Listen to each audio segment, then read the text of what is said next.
Padmashri doctor Bhim Singh Bhavesh को किया गया सम्मानित। संभावना आवासीय उच्च विद्यालय के जुबली हॉल में आयोजित हुआ सम्मान समारोह। एंकर शहर के शुभ नारायण नगर मझौवा स्थित संभावना आवासीय उच्च विद्यालय के जुबली हॉल में सोमवार को सम्मान समारोह का आयोजन किया गया। इस मौके पर समाज सेवी, लेखक व पत्रकार पद्मश्री डॉक्टर भीम सिंह भवेश को सम्मानित किया गया। विद्यालय के निदेशक डॉक्टर कुमार द्विजेंद्र एवं प्राचार्य डॉक्टर अर्चना सिंह ने संयुक्त रूप से डॉक्टर भीम सिंह भवेश को अंग वस्त्र, मोमेंटो एवं पौधा देकर सम्मानित किया। मुख्य अतिथि पद्मश्री डॉक्टर भीम सिंह भवेश ने मोटिवेशनल स्पीच देकर बच्चों को ऊर्जा के साथ कार्य करने के लिए प्रेरित किया। उन्होंने कहा कि मैं संभावना आवासीय उच्च विद्यालय के स्थापना काल से जुड़ा हूँ। यहाँ की प्राचार्य एवं निदेशक बच्चों में शिक्षा अलख जगाने के साथ समाज के प्रत्येक गतिविधियों में भाग लेते रहे हैं। उन्होंने कहा कि मैं पिछले 2 दशक से वंचित एवं पिछड़े लोगों के लिए कार्य कर रहा हूँ।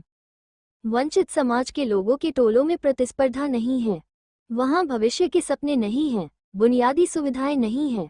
बहुत सारे बच्चों को ईश्वर ने साधन और समय दिया है। आप वंचित लोगों की मदद करें, समाज के लिए संवेदनशील बने।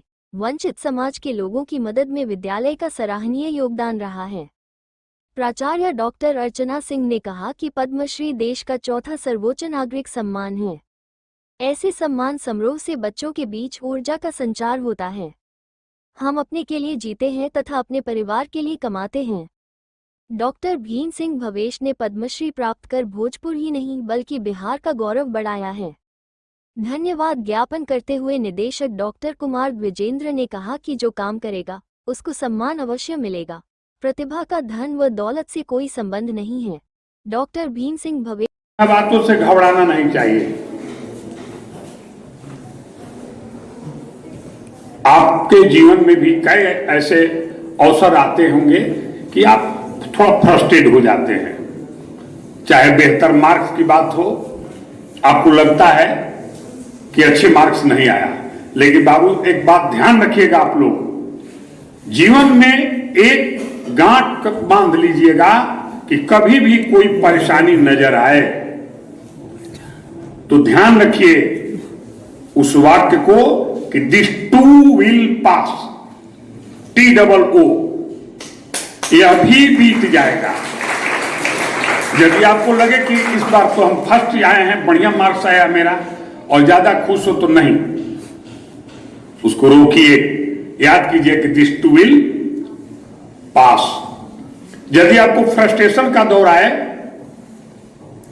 कहीं आपको ज्यादा देर वेट करना पड़े, चाहे ट्रेन का वेट करना पड़े, क्लास में वेट करना पड़े, पैसे का इंतजार करना पड़े, तो यही ध्यान रखिएगा कि दिस टू विल पास, यह भी बीत जाएगा।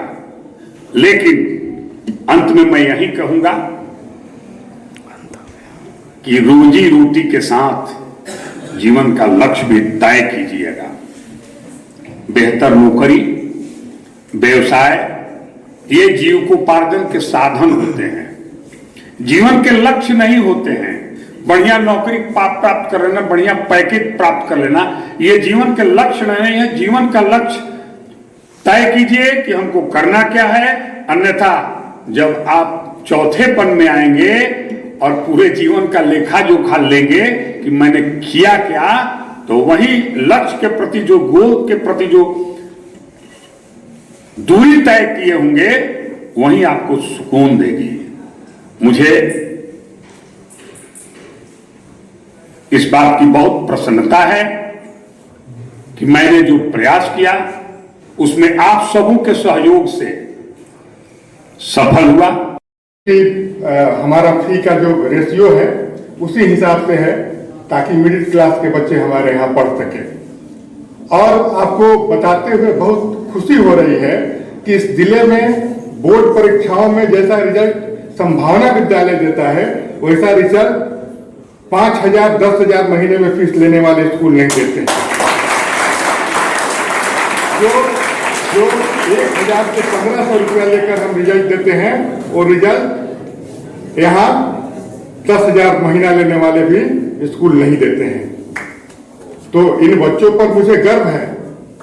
ये बच्चे अभी 10th की परीक्षा चल रही है। 10th 12th के बच्चे तो अभी बोर्ड की परीक्षा दे रहे हैं और इस बार भी मुझे उम्मीद है कि हमारे 20 से 30 बच्चे 90 प्लस बोर्ड परीक्षाओं में मार्क्स जरूर लाएंगे।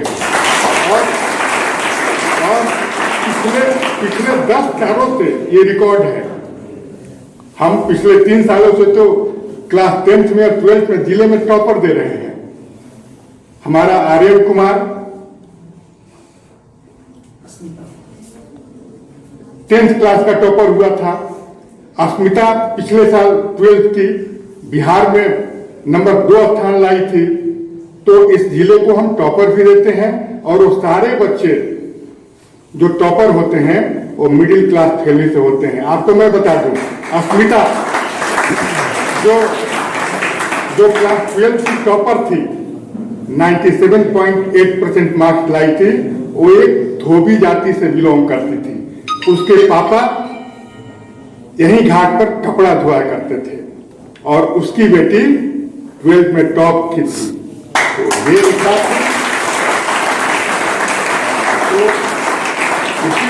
इसीलिए मैं कहता हूं कि प्रतिभा कहीं भी हो सकती है।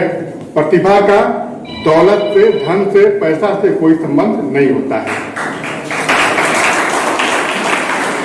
कि भैया बहुत कम ही आते थे और मुझे लगता है कि ऑफिस तक तो आज पहली बार आए हैं। तो अच्छा है, क्योंकि हो सकता है कि हम लोगों के ये में लिखा हो कि जब पद्मश्री मिलेगा तभी संभावना के विद्यालय में बड़े भाई का पदार्पण होगा।